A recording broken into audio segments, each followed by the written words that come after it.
apan kon atong unahon ang atong buhat nga makapahimuot sa Ginoo, nan kini mudalang ngadto sa kaangayan, kalipay ug kalinaw. Is this not what the kingdom of God is all about?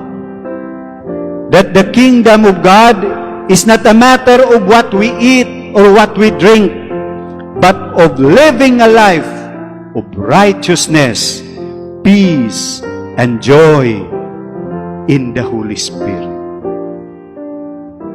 Kung gusto kitang musinati og tinuod nga kalinaw, ang pagpahimuot sa Dios muy una daing tinguhaon, dili ang atong kaugalingon.